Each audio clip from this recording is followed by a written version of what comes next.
শ্রীমদ্ ভগবদ্গীতা প্রথম অধ্যায় অর্জুন বিষাদযোগ। অর্জুনের অস্ত্রত্যাগ। ধৃতরাষ্ট্র সঞ্জয়কে জিজ্ঞাসা করলেন, ধর্মক্ষেত্রে যুদ্ধ করার অভিলাষে আমার পুত্র ও পাণ্ডুর পুত্রেরা কি করলেন? সঞ্জয় বললেন, পাণ্ডবদের সৈন্যবিন্যাস দর্শন করে দুর্যোধন দ্রোণাচার্যকে বললেন, হে আচার্য, পাণ্ডবদের মহান সৈন্যদল পরিদর্শন করুন। আপনার অতি বুদ্ধিমান শিষ্য দ্রুপদের পুত্র অতি দক্ষতার সহিত ব্যূহের আকার তৈরি করেছেন। এই সৈন্যদের মধ্যে অনেকেই ভীম ও অর্জুনের মতো বীর ধনুর্ধর এবং যুযুধান, বিরাট ও দ্রুপদের ন্যায় মহাযোদ্ধারাও রয়েছেন। আর রয়েছেন অত্যন্ত পরাক্রমী রথী মহারথীগণ।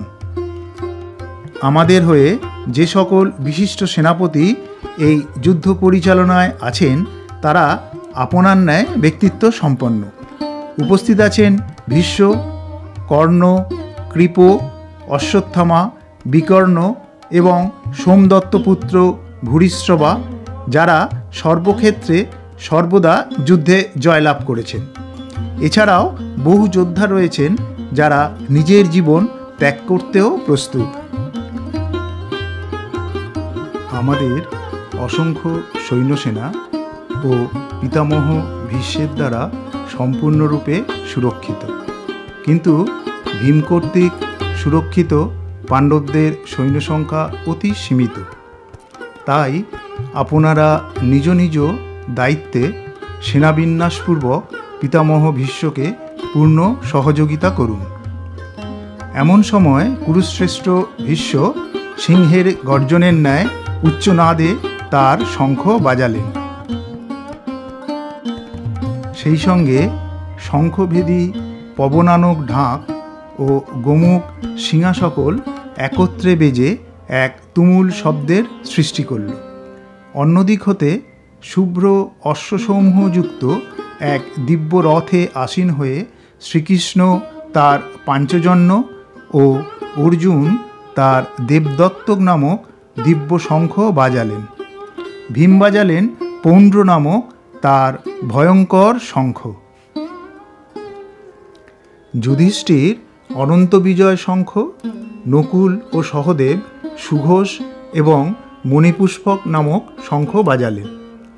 এরপর প্রবল যোদ্ধা শিখণ্ডী, বিরাট, ধৃষ্টদ্যুম্ন, মহান ধনুর্বিদ কাশীরাজ এবং অপরাজেয় সাত্যকী, ধ্রুপদ ও দ্রৌপদীর পুত্রগণ, সুভদ্রার বলবান পুত্র এবং অন্য সকল যোদ্ধা তাদের নিজ নিজ শঙ্খ বাজালেন। একত্রিত শঙ্খের সেই উচ্চ শব্দে গগন বিদীর্ণ, ধরিত্রী কম্পিত হল। আর ধৃতরাষ্ট্রের মনে প্রবল ভয়ের সঞ্চার হল। তখন অর্জুন হনুমান চিহ্নিত পতাকা শোভিত রথে বসে ধনুক তুলে তীর নিক্ষেপ করতে উদ্যত হলেন। কৌরবদের সমরবিন্যাস দেখে অর্জুন শ্রীকৃষ্ণকে দুই পক্ষের সৈন্যদলের মাঝে রথ স্থাপনের অনুরোধ করলেন, যাতে অর্জুন দর্শন করতে পারেন যুদ্ধ করার অভিলাষে কারা উপস্থিত আছেন এবং তাকে কাদের বিপক্ষে মহাসংগ্রামে অস্ত্র ধারণ করতে হবে। সেই সঙ্গে এটাও দেখতে চান ধৃতরাষ্ট্রের দুর্বুদ্ধিসম্পন্ন পুত্রদের হয়ে কারা এই মহাসংগ্রামে অংশগ্রহণ করেছেন। অর্জুনের কথা মতো শ্রীকৃষ্ণ রথ উভয় পক্ষের সৈন্যদলের মাঝে রাখলেন। ভীষ্ম, দ্রোণ প্রমুখ ও পৃথিবীর অন্য সকল বীরশ্রেষ্ঠদের সামনে ভগবান বললেন, হে পার্থ, এখন সমস্ত কৌরবদের দর্শন করো। অর্জুন দেখলেন উভয় দলের মধ্যে পিতৃব্য, পিতামহ, আচার্য, মাতুল, ভ্রাতা, শ্বশুর, বন্ধু, শুভাকাঙ্ক্ষীদের উপস্থিতি। অর্জুন সকল বন্ধু আত্মীয় স্বজনদের উপস্থিতি দেখে অত্যন্ত বিমর্ষ হয়ে পড়লেন। অর্জুন বললেন, হে কৃষ্ণ, আমার সকল বন্ধুবান্ধব এবং আত্মীয় পরিজনদের এভাবে যুদ্ধাভিলাষী দেখে আমার অঙ্গ প্রত্যঙ্গ অবশ হয়ে আসছে, মুখ শুকিয়ে যাচ্ছে, সর্বদেহে কম্পন অনুভব ও সেই সঙ্গে ত্বকে জ্বলন অনুভব করছি। হস্ত হতে যেন ধনুক খসে পড়ছে। অস্থিরতা আমায় গ্রাস করছে, আমি বিভ্রান্ত বোধ করছি। আমার চিত্ত বিচলিত হচ্ছে, আমি কেবলই অমঙ্গলসূচক লক্ষণ দেখতে পাচ্ছি।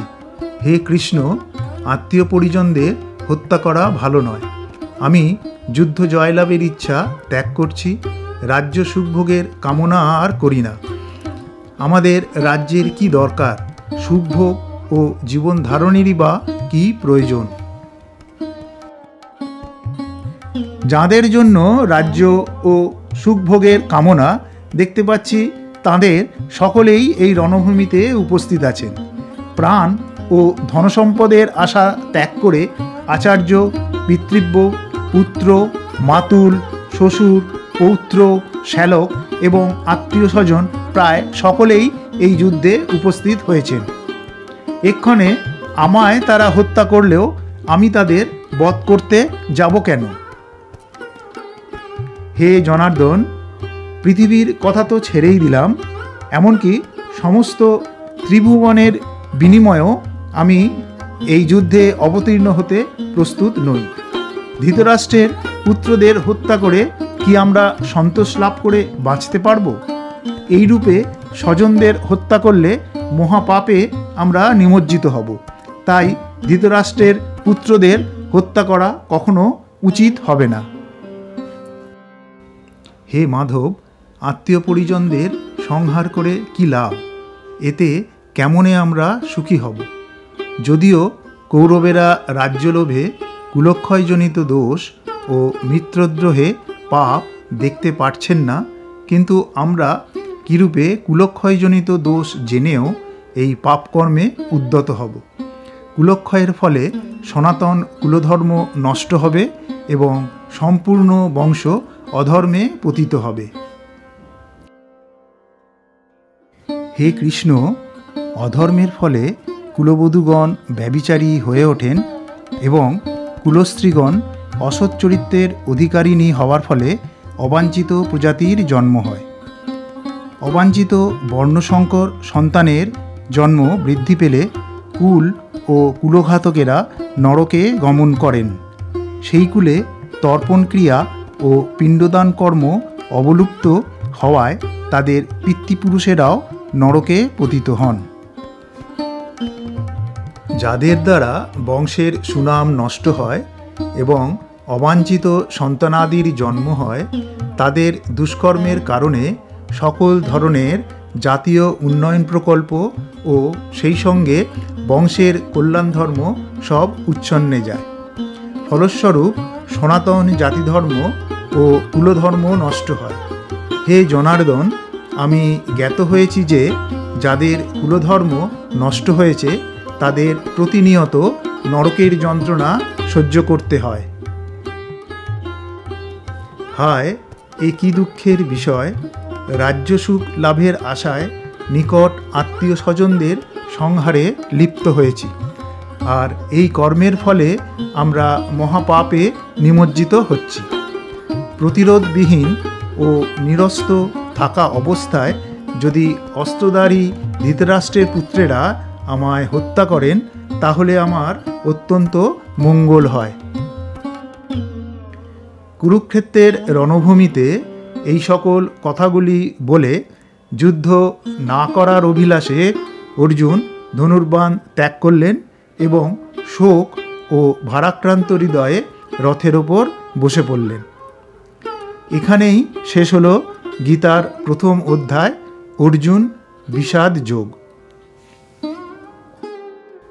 Please like, share and subscribe. Do not forget to press the bell icon. Thanks for watching. সম্পূর্ণ ভিডিওটি দেখার জন্য ধন্যবাদ।